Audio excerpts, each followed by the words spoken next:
Moi, minä olen Tiia. Olen saanut tulkkauspalvelupäätöksen. Se on hienoa. Se tarkoittaa, että voin käyttää apunani tulkkia jutellessani toisten ihmisten kanssa. Tällä videolla kerron, kuinka sain tulkkauspalvelupäätöksen ja kuinka tulkin käyttö helpottaa arkeani. Kuuloni oli huonontunut. Ollessani ihmisjoukossa en tunnistanut helposti, kuka puhui. Minun oli vaikea saada selvää puheesta, jos tilassa oli taustamelua. Lopulta en kuullut kunnolla edes kahden keskisiä keskusteluja, joten päätin mennä lääkäriin. Lääkäri tutki kuuloni. Hän kehotti minua kokeilemaan kuulolaitetta. Ehkäpä sen avulla kuulisin paremmin. Kokeilin pitää kuulolaitetta jonkin aikaa. Olen aina pitänyt teatterista.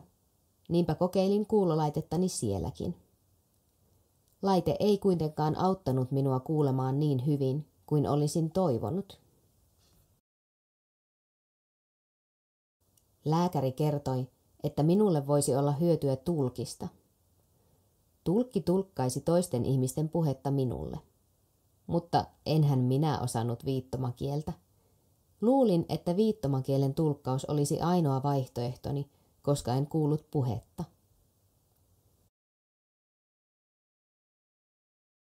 Sain kuulla, että viittomakielen tulkkien lisäksi on olemassa myös puhevammaisten tulkkeja.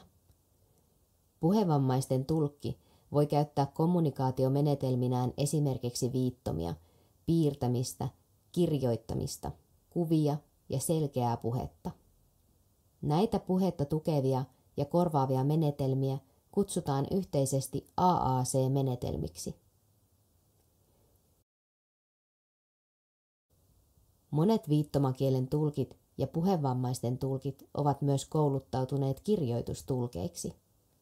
Jotta henkilö voi saada tulkkauspalvelupäätöksen, hänellä tulee olla hallussaan toimiva kommunikaatiokeino. Lääkäri sanoi, että minulle voisi olla hyötyä kirjoitustulkista, koska osaan lukea ja kirjoittaa. Kirjoitustulkki kirjoittaa kuulemansa puheen ja äänen tietokoneella tai irrallisella näppäimistöllä. Tulkin asiakas, eli minä, lukee kirjoitetun tekstin tietokoneen näytöltä tai erilliseltä laitteelta. Minusta alkoi tuntua, että voisin ainakin kokeilla tulkin käyttöä ja katsoa, miltä tulkin välityksellä kommunikointi tuntuu. Jotta voisin käyttää tulkkauspalvelua, minun tuli ensin saada tulkkauspalvelupäätös. Tulkkauspalvelupäätöstä haetaan Kansaneläkelaitokselta eli Kelalta. Hakemuksen voi tehdä sähköisesti tai paperisella lomakkeella. Kaikki hakemuslomakkeet löytyvät Kelan nettisivuilta. Minä lähetin hakemukseni sähköisesti. Lääkäri kirjoitti minulle lausunnon, joka pitää liittää hakemukseen.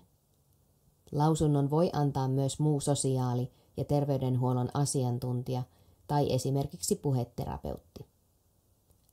Lausunnossa kerrotaan, että hakijalla on toimiva kommunikaatiomenetelmä ja suositellaan, että hänelle myönnettäisiin tulkkauspalvelupäätös. Minä sain Kelalta myöntävän päätöksen ja oikeuden käyttää tulkkauspalvelua. Tulkkauspalvelu on käyttäjälleen täysin ilmaista. Voin tilata tulkin mihin tahansa tilanteeseen, joissa olen tekemisissä toisten ihmisten kanssa. Esimerkiksi työhön, matkoille, vapaa-ajalle, tapaamisiin, opiskeluun ja asioimistilanteisiin. Myös etätulkkauksen käyttö on mahdollista. Ensimmäisellä kerralla tulkki perehdytti minut tulkkauspalveluun. Tulkit noudattavat ammattieettistä säännöstöä, jotta jokainen asiakas tietäisi omat oikeutensa ja velvollisuutensa tulkkauspalvelun käyttäjänä. Ammattieettinen säännöstö auttaa myös siinä, että eri tulkkien tapa toimia olisi mahdollisimman yhteneväinen. Tulkki ei ole henkilökohtainen avustaja, vaan hän toimii kommunikaation mahdollistajana kahden tai useamman henkilön välillä. Tulkilla on vaitiolovelvollisuus kaikesta, mitä tulkkaustilanteessa tapahtuu. Hän ei kerro asiakkaan henkilökohtaisia asioita eteenpäin. Tulkki tulkkaa kuulemansa asiat asiakkaalle muuttamatta mitään tai jättämättä pois mitään merkittävää. Ensimmäinen tilanne, jossa käytin kirjoitustulkkia, oli ystäväni hääjuhla.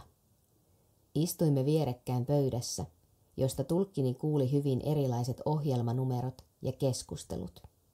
Hän kirjoitti minulle näkyviin kaiken, minkä kuuli. Olin iloinen siitä, ettei minun tarvinnut pinnistellä kuuloni vuoksi, vaan pystyin rauhassa lukemaan asiat, jotka edessäni puhuttiin. Musiikin aikana tulkki kuvaili musiikkia minulle kirjoittamalla. Hän oli saanut etukäteen tietoonsa myös laulujen sanat, jotka pystyin lukemaan näytöltä. Minua jännitti, kuinka toiset ihmiset suhtautuvat minuun sekä tulkkiin. Ihmiset kiinnostuivat tulkin käyttämistä laitteista ja kerroimme, mikä niiden tarkoitus on. Minusta tuntui tärkeältä, että tapaamani ihmiset puhuivat suoraan minulle, eivätkä tulkille. Itse jouduin tietenkin lukemaan laitteelta, mitä minulle puhuttiin, mutta pystyin vastaamaan puheella. Tulkin välityksellä kommunikointi on hitaampaa kuin suora keskustelu, mutta totuin siihen. Huomasin, että unohdin joskus, että välillämme on tulkki. Se tuntui hyvältä. Tulkkauspalvelun käyttö on helpottanut paljon jokapäiväistä elämääni. Olen tutustunut myös muihin ihmisiin, jotka käyttävät tulkkauspalvelua. Tässä on Anna. Hän sai muutama vuosi sitten aivoverenvuodon. Sen seurauksena hänellä on afasia. Afasia tarkoittaa aivoperäistä puhehäiriötä. Annan on välillä vaikea ymmärtää toisten ihmisten puhetta ja kirjoitettua tekstiä. Hän ei myöskään aina pysty itse tuottamaan puhetta, kuten haluaisi. Anna käyttää puhevammaisten tulkkia. Annalla on apunaan kommunikaatiokansio, jossa on kuvia.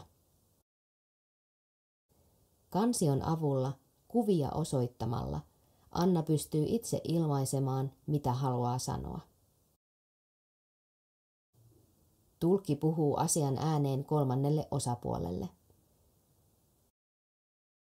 Tulkki selventää kuvien avulla Annalle, mitä hänelle puhutaan.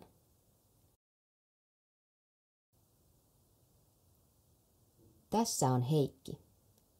Hänellä on CP-oireyhtymä.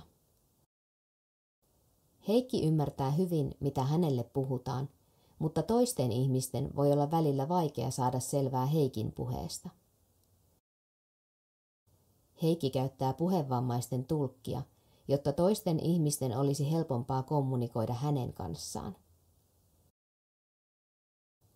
Heikki tekee tulkin kanssa yhteistyötä niin, että tulkki kuuntelee, mitä Heikki sanoo, ja sen jälkeen toistaa Heikin puheen selvemmässä muodossa. Jos Heikille puhutaan, tulkkausta ei tarvita. Mutta jos keskustelukumppani ei ymmärrä Heikin puhetta, tulkki tulkkaa. Aiemmin Heikin puoliso toimi useissa tilanteissa Heikin tulkkina. Heikistä tuntui, että läheisen henkilön läsnäolo tietyissä tilanteissa vähensi hänen mahdollisuuksiaan tehdä itsenäisiä päätöksiä. On asioita, jotka Heikki hoitaa mieluummin yksin. Sellaisissa tilanteissa tulkkauspalvelun kautta tilattu tulkki on Heikille tarpeellinen. On olemassa monia ihmisiä, joita tulkkauspalvelun käyttö voisi helpottaa, ja se myös mahdollistaisi itsenäisemmän elämän. Kaikki eivät tiedä tulkkauspalvelun olemassaolosta, vaikka heillä olisi siihen oikeus. Jos sinusta tuntuu, että sinä tai läheisesi voisivat olla oikeutettuja tulkkauspalveluun, ota yhteyttä lääkäriin tai muuhun sosiaali- ja terveydenhuollon ammattilaiseen, jonka kanssa voit jutella aiheesta. Ehkäpä saat lausunnon, ja pian meitä tulkkauspalvelun käyttäjiä on yhä useampia.